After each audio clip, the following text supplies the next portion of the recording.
राजस्थान की राजनीति में एक ऐसा नेता है जो कभी बीजेपी के मंच पर खड़ा दिखाई देता था, जिसे 2019 के लोकसभा चुनाव में बीजेपी ने अपना सहयोगी बनाया, जिसकी पार्टी एनडीए का हिस्सा बनी।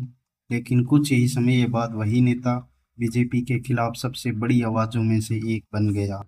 आज वह लगातार बीजेपी सरकार पर सवाल उठाता है, कभी किसानों के मुद्दे पर, कभी युवाओं के मुद्दे पर, तो कभी भ्रष्टाचार के आरोपों को लेकर। कांग्रेस के जो लोग थे, आज वो पीसी करके आरोप लगा रहे हैं बीजेपी के नेताओं पे। और बीजेपी के नेता जब विपक्ष में होते हैं तो कहते हैं कि हम जांच कराएंगे, ये कराएंगे, और जब सत्ता में बैठे हैं वो कुछ भी नहीं कर रहे हैं। सवाल है, आखिर ऐसा क्या हुआ जो दोस्ती दुश्मनी में बदल गई? और क्या हनुमान बेनीवाल सच में बीजेपी के लिए चुनौती है, या फिर यह सिर्फ राजनीति का एक और अध्याय है? आज हम पूरी जानकारी समझेंगे, शुरुआत से लेके तो अंत तक। बने रहिए। आखिर हनुमान बेनीवाल है कौन? 2 मार्च 1972 नागौर जिले के बरां गांव में जन्मे हनुमान बेनीवाल आज राजस्थान की राजनीति के सबसे चर्चित चेहरों में से एक है। लेकिन उनकी राजनीति की शुरुआत विधानसभा से नहीं बल्कि छात्र राजनीति से हुई थी। 1997 में वे राजस्थान विश्वविद्यालय छात्र संघ के अध्यक्ष बने। यहीं से एक ऐसे नेता का उदय शुरू हुआ जो आगे चलकर राजस्थान की दो बड़ी पार्टियों बीजेपी और कांग्रेस दोनों को चुनौती देने वाला था। 2008 का साल, हनुमान बेनीवाल बीजेपी के टिकट पर खींवसर विधानसभा सीट से चुनाव लड़ते हैं और जीत जाते हैं। यहीं से उनकी पहचान तेजी से बढ़ने लगती है, लेकिन जल्द ही बीजेपी के भीतर उनके मतभेद भी सामने आने लगते हैं। राजस्थान में पिछले 9 महीने के अंदर जंगल राज हो गया। जनता पार्टी की सरकार को आईना इन 4 जो चुनाव हुए थे उसमें राजस्थान की जनता ने दिखा दिया, राजस्थान के युवाओं ने दिखा दिया, किसानों और कर्मचारियों ने दिखा दिया। बेनीवाल खुलकर राजस्थान बीजेपी नेतृत्व की आलोचना करने लगे। उनका दावा था कि पार्टी के भीतर कुछ नेता जनता के मुद्दों से दूर हो चुके हैं। यहीं से टकराव शुरू हुआ। राजस्थान की राजनीति को समझने वाले लोग जानते हैं कि बेनीवाल और तत्कालीन मुख्यमंत्री वसुंधरा राजे के बीच राजनीतिक मतभेद कोई आम बात नहीं थी। समय के साथ यह मतभेद इतना बढ़ा कि बेनीवाल बीजेपी के सबसे बागी नेताओं में गिने जाने लगे।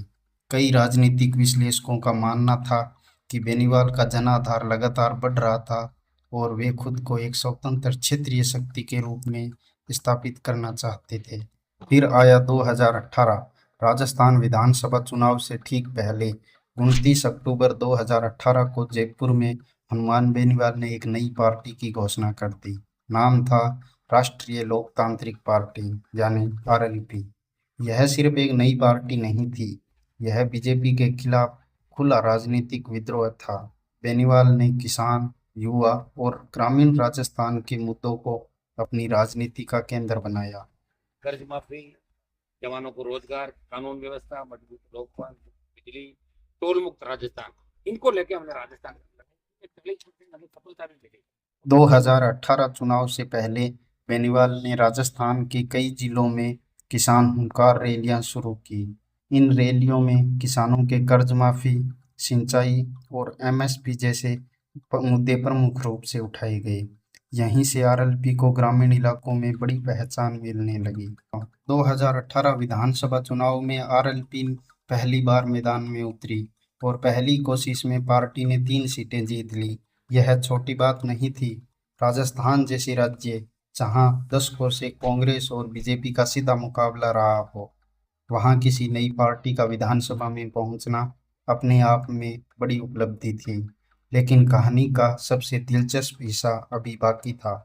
जिस बीजेपी के खिलाफ हनुमान बेनीवाल ने पार्टी बनाई थी, उसी बीजेपी के साथ वे अगले ही साल गठबंधन करने वाले थे। आखिर ऐसा क्यों हुआ? क्या यह सिद्धांतों की राजनीति थी या फिर चुनावी गणित? जिस बीजेपी के खिलाफ पार्टी बनाई, उसी से गठबंधन क्यों? 2018 विधानसभा चुनाव में आरएलपी ने अपनी मौजूदगी दर्ज करा दी थी। अब अगला बड़ा चुनाव आने वाला था, 2019 लोकसभा चुनाव। पूरे देश में एक बार फिर नरेंद्र मोदी के नेतृत्व में बीजेपी चुनावी मैदान में थी। दूसरी तरफ राजस्थान में हनुमान बेनीवाल खुद को बीजेपी और कांग्रेस दोनों के विकल्प के रूप में पेश कर चुके थे, लेकिन फिर अचानक एक ऐसा फैसला हुआ जिसने सभी को चौंका दिया। देखिए, चुनावी प्रचार के लिए 4 तारीख को भारतीय जनता पार्टी के साथ गठबंधन हुआ। नागौर की सीट आरएलपी के लिए भारतीय जनता पार्टी ने छोड़ी, बाकी तमाम 24 सीटें हरियाणा, दिल्ली और वेस्टर्न यूपी के अंदर हमारी सारी टीम 4 तारीख से लग गई। कमल का फूल खिले देश के अंदर, मोदी जी प्रधानमंत्री बने। जिस बीजेपी के खिलाफ बेनीवाल ने पार्टी बनाई थी, उसी बीजेपी के साथ आरएलपी ने गठबंधन कर लिया। राजनीति में इसे चुनावी रणनीति कहा गया। बीजेपी को पश्चिम राजस्थान में एक क्षेत्रीय सहयोगी मिल गया और आरएलपी को राष्ट्रीय स्तर पर पहचान। गठबंधन के तहत बीजेपी ने नागौर लोकसभा सीट आरएलपी को दे दी। उम्मीदवार थे हनुमान बेनीवाल। 2019 के चुनाव में बेनीवाल ने बड़ी जीत दर्ज की और पहली बार लोकसभा पहुंचे। मैं हनुमान बेनीवाल जो लोकसभा का सदस्य निर्वाचित हुआ हूँ। अब वे सिर्फ राजस्थान के क्षेत्रीय नेता नहीं रहे, बल्कि संसद में पहुंच चुके थे। आरएलपी एनडीए का हिस्सा बन गई और ऐसा लग रहा था कि बीजेपी और बेनीवाल का रिश्ता अब लंबे समय तक चलने वाला है, लेकिन ऐसा नहीं हुआ। 2020 वो साल जिसने सब बदल दिया। फिर आया 2020 और इसी साल बीजेपी और हनुमान बेनीवाल के रिश्तों में सबसे बड़ी दरार पड़ी। केंद्र सरकार 3 नए कृषि कानून लेकर आई। सरकार का कहना था कि इससे किसानों को फायदा होगा, लेकिन देश के कई किसान संगठनों ने इसका विरोध शुरू कर दिया। दिल्ली की सीमाओं पर हजारों किसान धरने पर बैठ गए। पूरा देश इस मुद्दे पर बंट गया था। यहीं पर हनुमान बेनीवाल ने एक ऐसा फैसला लिया जिसने राष्ट्रीय राजनीति का ध्यान उनकी ओर खींच लिया। उन्होंने खुलकर किसान आंदोलन का समर्थन किया। 8 दिसंबर 2020 के भारत बंद में भी समर्थन दिया। इसके बाद दबाव और बढ़ा। 19 दिसंबर 2020 को बेनीवाल ने संसद की 3 समितियों से इस्तीफा दे दिया। यह एक राजनीतिक संदेश था कि अब मामला सिर्फ बयानबाजी तक सीमित नहीं है। फिर आया 26 दिसंबर 2020 और यहीं से बीजेपी और हनुमान बेनीवाल के रिश्तों का सबसे बड़ा अध्याय खत्म हो गया। आरएलपी ने आधिकारिक रूप से एनडीए छोड़ने की घोषणा कर दी। बेनीवाल ने कहा कि किसानों के हित सबसे ऊपर है और अगर किसानों के खिलाफ कोई फैसला होगा तो वे उसके साथ नहीं खड़े होंगे। राजनीतिक दृष्टि से देखें तो यह एक बड़ा जोखिम था, क्योंकि एनडीए छोड़ने का मतलब था राष्ट्रीय सत्ता से दूरी, लेकिन बेनीवाल ने यही रास्ता चुना। दोस्ती खत्म, अब शुरू हुई खुली जंग। दिल्ली की सरकार किसान बिल वापस नहीं लेने के लिए अड़ी हुई है, इसलिए हनुमान बेनीवाल एनडीए के अंदर नहीं रहेगा। एनडीए मैंने छोड़ दी, सिर्फ इसलिए छोड़ी है कि किसान बिलों के खिलाफ, ये तीनों बिल किसानों के खिलाफ है, किसान विरोधी है। बाकी जितने भी बिल थे उसमें मैंने एनडीए का समर्थन भी किया था। इन बिलों से मेरी एनडीए से नाराजगी है, एनडीए छोड़ दी, लेकिन कांग्रेस के साथ किसी तरह का गठबंधन देश और प्रदेश के अंदर नहीं करूंगा। 2021 के बाद राजस्थान की राजनीति में एक नया दौर शुरू हुआ। अब हनुमान बेनीवाल खुलकर बीजेपी और कांग्रेस दोनों पर हमला बोलने लगे। उन्होंने खुद को किसानों, युवाओं और बेरोजगारों की आवाज के रूप में पेश करना शुरू किया। कई भर्ती परीक्षाओं में पेपर लीक के आरोप लगे। युवाओं ने आंदोलन किए और इन आंदोलनों में बेनीवाल लगातार सक्रिय दिखाई दिए। राजस्थान में रीट, एसआई भर्ती और अन्य परीक्षाओं को लेकर लगातार विवाद होते रहे। इन मुद्दों को लेकर बेनीवाल सरकारों पर हमला करते रहे। उनका दावा था कि युवाओं का भविष्य खतरे में है।